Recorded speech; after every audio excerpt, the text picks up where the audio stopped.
Laura Hoffmann, værsgo at komme ind. Jeg hedder Line, og jeg er sygeplejerske. Hej. Jeg skulle sætte dig indenfor. Ja, og du er så herinde for kontrol, fordi du er på p-piller, kan jeg se.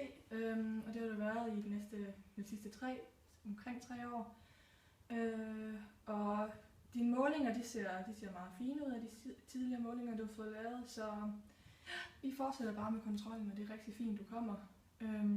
Så skal jeg lige høre, om du har røget eller drukket noget alkohol inden for den sidste halve time tid? Eller, ja. Nej, det har jeg ikke. Og med hensyn til transport, er du så cyklet herind, eller er du i bil? Eller?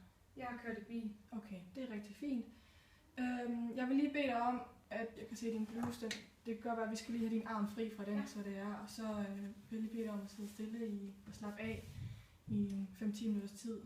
Så kommer jeg lige tilbage igen til dig. Ja. Måler dit blodtryk, Laura, så er det bare vigtigt, at du ikke virkelig snakker sammen, fordi det kan have en indvirkning på dit blodtryk. Så jeg måler den bare lige, mens vi tiger stille.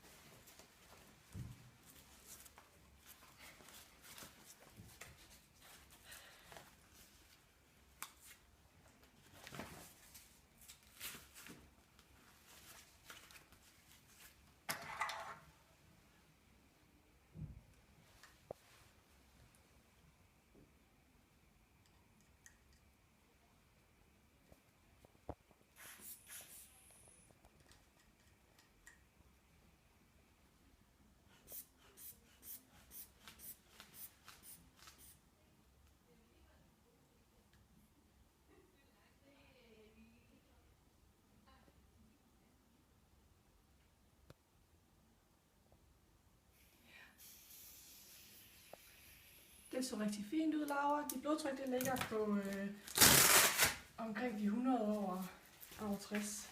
Så det er rigtig fint. Det passer også fint med det, du tidligere har haft.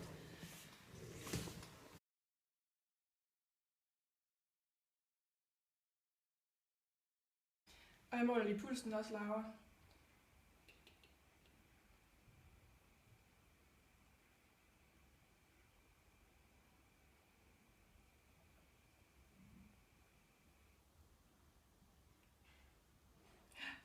Det er også rigtig fint.